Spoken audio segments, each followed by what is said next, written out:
रामपुर नामक छोटे से गांव में एक राजू नाम का 18 वर्ष का लड़का रहा करता था। राजू अनाथ था। उसकी माँ उसे जन्म देते ही चल बसी। सिर्फ उसके पिता ही उसे पालने का एकमात्र सहारा थे। राजू जब 8 साल का था तो उसके पिता किसी काम से जंगल गए और फिर कभी लौट कर नहीं आए। उसके बाद राजू एकदम अकेला हो गए। राजू गांव में एक टूटी फूटी झोपड़ी में रहता था। उसके घर के पास ही गांव का सरपंच और उसकी पत्नी रहते थे। उनके कोई संतान नहीं थी, इसलिए उन्होंने राजू को ही अपना बेटा समझकर उसको पाला। वे दोनों ही रामू से बहुत प्रेम करते थे, उसे भोजन करते और उसकी देखभाल करते। देखते ही देखते अब राजू बड़ा हो जाता है और अब वह सोचता है कि उसने पैसे कमाना चाहिए और सरपंच और उसकी पत्नी का सहारा बने। सरपंच भी उसकी बात में सहमति दिखाता है और कहता है कि पास वाला जंगल अब उतना खतरनाक नहीं है। राजू उसमें जाकर लकड़ी काट कर पैसा कमा सकता है। अगले दिन राजू जंगल की ओर चल पड़ा। जाते जाते वह यह सोच रहा था कि अब वो पैसा कमाएगा और सरपंच को कभी यह महसूस नहीं होने देगा कि उनकी कोई संतान नहीं है। तभी उसकी नजर जंगल में बैठी एक सुंदर सी कोयल पर पड़ी, जो उसे काफी देर से देखे ही जा रही थी। कोयल आकार बाकी कोयल से बड़ा था और देखने भी कोयल थोड़ी डरावनी लग रही थी। तभी कोयल राजू के उड़ते हुए आती है और इंसानी आवाज में कहती है कि मैं तुम्हें भली भांति जानती हूँ, तुम्हारा नाम राजू है और तुम मोहन के बेटे हो। यह सुनते ही राजू बहुत डर जाता है और सोचता है कि कोई कोयल इंसानों की तरह कैसे बोल सकती है। परंतु कोयल सचमुच में इंसानों की तरह बोलती है। दरअसल कुछ साल पहले वो भी एक इंसान ही थी। उसे एक तांत्रिक ने कोयल के रूप में कैद कर दिया था। कोयल राजू के पिता के साथ जो कुछ भी हुआ वो सब जानती थी। वो कहती है कि उसके पिता अब भी जिंदा है और वो कहाँ है। वो ये भी जानती है तुम्हारे पिता कुछ समय पहले जंगल गए थे और फिर कभी वापस नहीं आए ही। कोयल कहती है कि वो उसे सब बताएगी, लेकिन उससे पहले उसे उस श्राप से आजाद करना होगा। परंतु राजू उसे राक्षस समझता है और वो वहां से घर की ओर भाग जाता है और सोचता है कि अब वो जंगल कभी नहीं जाएगा। तभी वहां पर सरपंच की पत्नी राजू के लिए खाना लेके आती है। राजू थोड़ा घबराया था, परंतु उसने सर दर्द का बहाना बनाकर पूरी सच्चाई छुपा ली और फिर राजू खाना खाकर सो गया।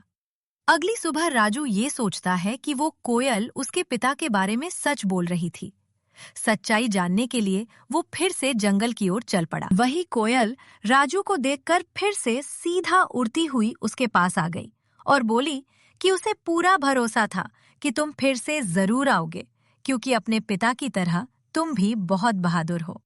राजू कहता है कि उसे उसके पिता के बारे में जानना है, परंतु कोयल फिर से कहती है कि पहले उसे श्राप से मुक्त करना होगा।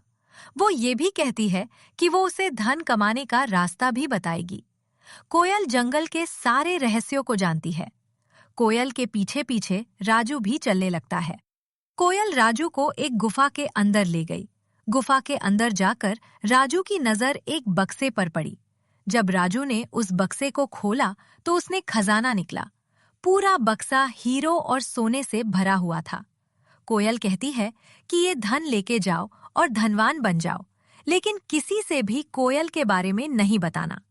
फिर राजू बक्सा लेकर घर आ गया। घर आते हैं सरपंच और उसकी पत्नी की नजर उसी बक्से पर पड़ी। बक्सा खोलने पर वो राजू से पूछते हैं कि इतना धन कहाँ से आया। राजू उनको सच नहीं बता सकता था। राजू ने मनगढ़ंत कहानी बताई कि वो लकड़ियां काटते हुए उसको गुफा में धन मिल गया। परंतु सच पंत को ये सब सही नहीं लगता है और वो डर जाता है। सरपंच कहते हैं कि ये सारा धन गांव के राजा का हो सकता है और उन्हें ये सब धन लौटा देना चाहिए। परंतु राजू सच बता नहीं सकता था, क्योंकि वो अपने पिता से मिलना चाहता था। फिर वो दोनों बक्सा लेकर राजा से महल की ओर चल पड़े। राजा की सभा में पहुंचकर राजू के द्वारा बताई गई कहानी सरपंच राजा को बताता है और कहता है कि ये धन वो राजा को लौटाने आए हैं। ये सब सुनकर बादशाह के मन में लालच जाग उठा, क्योंकि वो जानता था कि इतना धन उसका नहीं है। राजा ने लालच में आकर कहता है कि ये बक्सा उसका ही है। उसने धन सुरक्षित रखने के लिए जंगल की गुफा में रखा था। राजा को पता था कि ये धन उसका नहीं है। राजा ने सरपंच की ईमानदारी देखकर उसको कुछ उपहार और थोड़ा धन देकर विदा कर दिया और सारा खजाना ले लिया। मगर राजू का दिल बेचैन था। उसको सारा सच मालूम था कि ये खजाना राजा का नहीं है, ये उसे कोयल ने दिया है। लेकिन अगर वो सच बोलता तो वो अपने पिता के पास नहीं पहुंच पाता। राजू के लिए धन दौलत से बढ़कर उसके पिता से मिलना जरूरी था। वो रकम भी राजू सरपंच को ही दे देता है और फिर से जंगल चला जाता है। अब जंगल में एक साधु आता है और वो राजू से पूछता है कि तुम कौन हो और इस जंगल में क्या कर रहे हो। राजू ने कहा कि वो मोहन का बेटा है और इस जंगल में वो आता जाता रहता है। ये सुनकर साधु चौंक गया और वो से चला गया। साधु के जाते ही वही कोयल उड़ते हुए फिर से राजू के पास आई और उसको बताया कि ये साधु नहीं है, वो अंदर से शैतान है। उसने बस साधु का रूप धारण किया है। फिर कोयल राजू को एक गुफा में लेकर जाती है जहाँ एक शीशे की बोतल भरी थी जिसमें जल भरा हुआ था। कोयल कहती है कि कल पूर्णिमा की रात को इसी गुफा में आकर आंखें बंद करने इस बोतल को तोड़ना होगा। बोतल के टूटने पर कि वह श्राप से मुक्त हो जाएगी और फिर वो उसे उसके पिता के पास लेकर जाएगी। इतना कहकर कोयल उड़ गई। वही साधु कोयल और राजू की सारी बातें चुपकर सुन रहा था। अब राजू अपने घर जाने लगता है। साधु भी उसका पीछा करता है। राजू घर से करीब पहुंचकर साधु को देखा। साधु कहता है कि कोयल कोई साधारण कोयल नहीं है। तो राजू कहता है कि वो सब जानता है। वो कोयल उसे पिता के बारे में बताएगी। साधु कहता है कि उसके पिता अब इस दुनिया में नहीं रहे। वो कोयल तुम्हें फंसाकर श्राप से मुक्ति पाना चाहती है। जैसे ही राजू बोतल को तोड़ने लगता है, तुरंत ही साधु और सरपंच आते हैं और बोतल को तोड़ने से मना करते हैं। सरपंच कहता है कि ये कोयल कोई साधारण पक्षी नहीं है, ये एक डायन है। जब तुम छोटे थे तब इस डायन ने पूरे जंगल पर कब्जा करके रखा था। जो भी इस जंगल आता वो कभी लौटकर नहीं जा पाता। तब सरपंच और उसके पिता से ठान लिया था कि इसे रोकना ही होगा। उन्होंने साधु महाराज से उपाय पूछा। साधु ने बताया कि जंगल के पास वाले कुएं में तुम दोनों में से किसी एक इंसान को कुएं में कूदकर जान देनी होगी। तब तुम्हारे पिता ने ये रास्ता चुना और ये बलिदान स्वयं ही देने का निश्चय किया। उन्होंने कुएं में छलांग लगाई और साधु महाराज ने उस डायन की सारी शक्तियां बोतल में कैद कर दी और उसे कोयल ने बदल दिया और पूरे गांव को बचाया। परंतु गांव वालों को कुछ नहीं बताया। ये बात केवल साधु और सरपंच को ही पता थी, इसलिए कभी तुम्हें भी नहीं बताया। अगर तुमने ये बोतल तोड़ दी तो फिर वो कोयल अपने असली रूप में आ जाएगी। ये सिर्फ उसकी एक चाल है।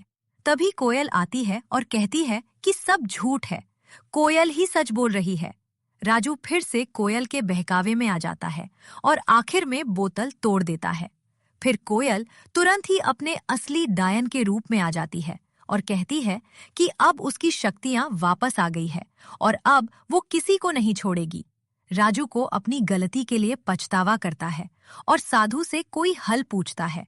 तभी साधु राजू और सरपंच को लेकर उसी कुएं के पास जाता है। डायन भी उनके पीछे पीछे आ जाती है। साधु कहता है कि तुम दोनों में से फिर से किसी को कुएं में कूदकर कुर्बानी देनी होगी, तभी वो डायन को कैद कर पाएगा। राजू ने मन में सोचा कि ये सारी दिक्कत उसकी गलती की वजह से हुई है और कुर्बानी भी वही देगा। बिना कुछ बोले ही राजू कुएं में कूद जाता है। उसी समय फिर से साधु कोयल को कैद कर लेता है और इस बार कोयल इंसानी आवाज में नहीं बोल पाएगी। एक बार फिर से गांव का सर्वनाश होने से बच गया। सरपंच चुपचाप घर चला जाता है और हंसी खुशी अपने पत्नी की के साथ समय बिताने लगता है।